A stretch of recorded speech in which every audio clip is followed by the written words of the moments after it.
الحمد لله على نعمه الظاهرة والباطنة، ما علمنا منها وما لم نعلم، وأفضل الصلاة وأتم التسليم على سيدنا محمد وعلى آله وصحبه أجمعين. وبعد، أيها الإخوة، أحب أن أحدثكم بادئ ذي بدء عن العوامل التي جعلتني أقرر أن يكون حديثي إليكم حديثا دينيا بحتا، لا يداخله حظ في السياسة أو نحوها قط. العامل يتمثل في هذا البيان الافتراضي الوهمي المنسوب إلى ثلة من خطباء دمشق باسم مشايخ الثورة السورية. لعلكم جميعا تعلمون ما أعلم، أنه بيان افتراضي وهمي، والذي أعلمه إلى هذه اللحظة أن علماء سوريا لا دمشق فقط وخطباءها لا يتمتعون بعلم ناضج في الشريعة الإسلامية فقط، بل يتوجون علومهم بها بالوعي. هذا هو الذي دعاني إلى أن أبدأ فأتساءل معكم طبعا، هل هنالك بادرة ثورة على كتاب الله وعلى هدي رسول الله صلى الله عليه وسلم قبل أن تكون ثورة على ما يسمى بالنظام؟ هذا البيان الافتراضي جعل هذا السؤال يقفز إلى ذهني. كيف أستطيع أن أعلم الجواب الحقيقي عن هذا السؤال؟ السؤال هو: هل هنالك ثورة أو بادرة ثورة على كتاب الله وعلى هدي رسول الله صلى الله عليه وسلم قبل أن تكون ثورة على ما يسمى بالنظام؟ هذه المراجعة التي أرجو أن تكون موجزة، التي سنبدأها مع كل منكم علميا، هي التي تجيب عن هذا السؤال. الله خير. أولا أيها الإخوة، أحب أن أقول لكم أنا أشرف بأن أجلس إلى إخواني وزملائي وأصدقائي الذين يجمعني معهم شرف الدعوة إلى الله، إن على المنابر أو في الندوات والمحاضرات المختلفة، فبيننا جامع مشترك من معرفة الشريعة ومصادرها وأحكامها. حديثي إليكم ليس تعليما بل هو تذكير، وأنا لا أشك في ذلك. دعونا نبدأ بكتاب الله عز وجل. كتاب الله تعالى رسخ قاعدة معروفة لدينا جميعا، هي قاعدة سد الذرائع، وتتلخص هذه القاعدة في أن أي أمر مشروع إذا استخدم ذريعة لمحرم يتحول هذا الأمر المشروع إلى محرم مثله، ويأخذ فيما يتعلق بدرجة الخطورة في الحرمة ما تأخذه النتيجة التي اتخذ هذا المشروع ذريعة له.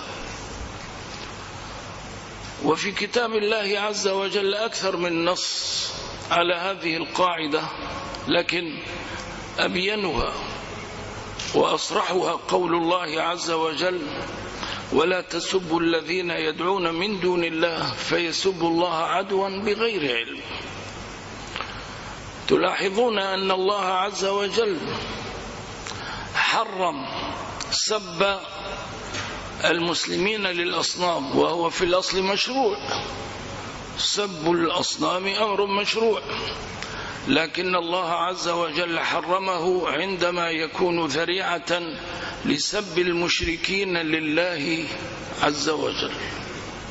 ولا تسبوا الذين يدعون من دون الله فيسبوا الله عدوا بغير علم.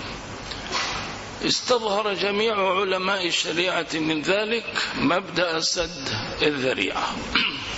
كل أمر مشروع يبدأه الإنسان من حيث هو مشروع، إذا علم أو غلب على ظنه أنه سيجر إلى محرم فإن هذا المشروع يتحول بالاتفاق إلى أمر محرم.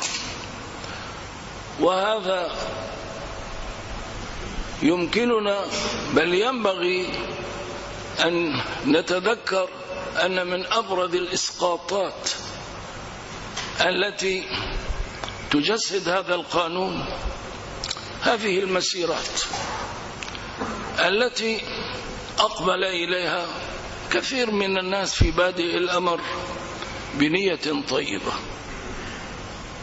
وبتصور بعيد عن الأخطار والنتائج المحرمة، ولكن تبين أن هذا الذي نفترض أنه كان مشروعا غدا وسيلة ذريعة إلى أخطر نوع من أنواع المحرمات. سرعان ما غدت هذه المسيرات أعمالا تحريضية بخطة مرسومة، وسرعان ما تحولت إلى أفعال وردود أفعال متصادمة بخطة مرسومة، وسرعان ما تحولت الأفعال وردود الأفعال المتصادمة إلى هرج وقتل وسفك للدماء البريئة، وأنتم تعلمون هذا جيدا. وأنا الآن أيها الإخوة الفضلاء لا أتحدث عن المسؤولية المباشرة أتقع على هذا الطرف أم على هذا الطرف أبدا، بل أغلب الظن إن لم أقل يقيني أن كلا الطرفين يتحملان المسؤولية. ولكن ما الباب الذي فتح فاندلقت منه إلى مجتمعاتنا هذا القتل الذي استحر بالبراء؟ هذا الأمر الذي كنا نتصور أنه كان مشروعا في بادئ الأمر، مسيرات سلمية قالوا نعم لا نتجاوز حدود ذلك، لكننا نعلم منذ عصور قديمة، أنا منذ شبابي أعلم أن مسيرات كانت تخرج في دمشق بنية طيبة بل بدافع إيماني وإسلامي، لكن سرعان ما كان يتسرب إليها آخرون ليستثمروا هذه المسيرات لصالحهم، يفاجؤون بهتافات لم تكن مبرمجة، وهذا كان يتم. والآن الأمر ذاته نراه بأم أعيننا. إذن ما الذي نستظهر من هذا؟ نستظهر من هذا أن كتاب الله عز وجل يحرم علينا دخول في هذا العمل الذي قد يتراءى أنه مشروع في بادئ الأمر، ولكنه ذريعة لا إلى محرم من المحرمات فقط، بل هو كما تلاحظون ذريعة إلى جريمة من أخطر الجرائم.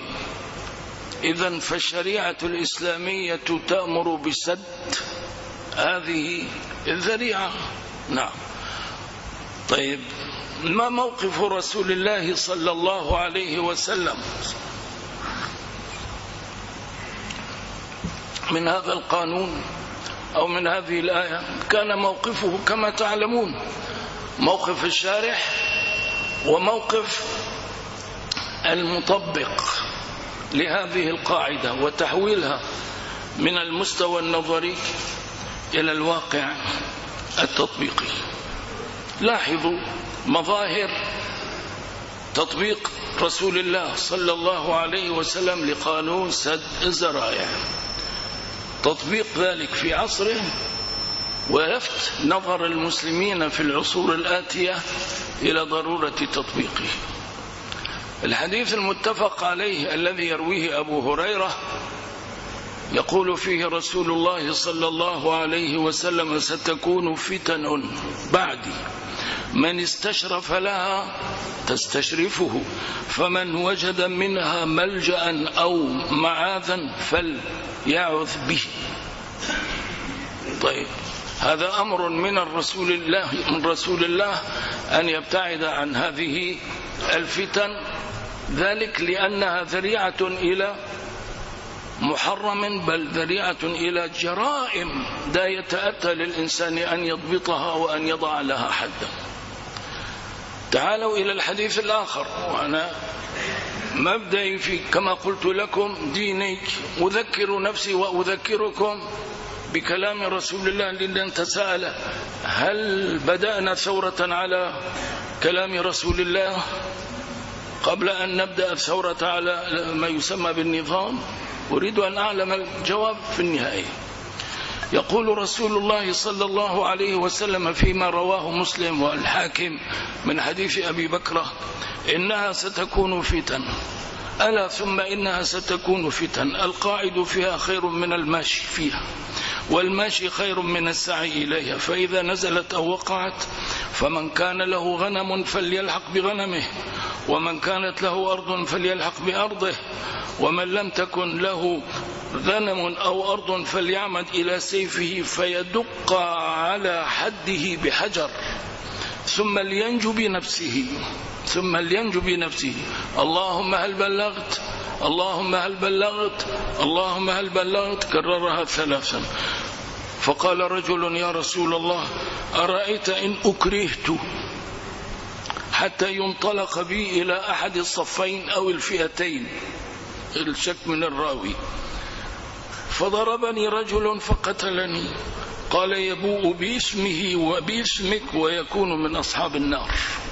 ألا ترون أنه صلى الله عليه وسلم لكأنه يصف في هذا الذي يقول هذه الفتن في هذا المنعطف الذي نمر به؟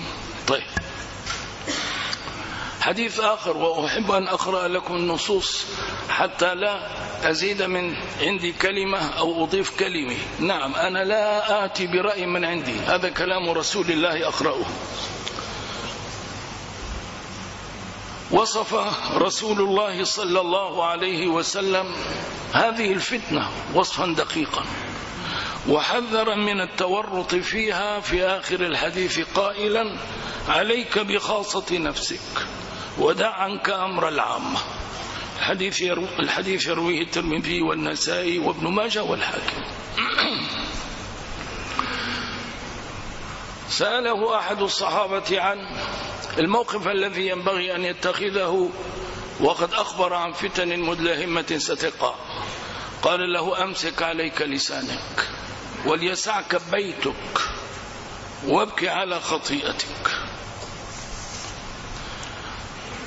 هذا بعض الأحاديث الصحيحة التي يسقط فيها رسول الله صلى الله عليه وسلم قاعدة سد الذرائع القرآنية على هذه الوقائع كما تشاهدون.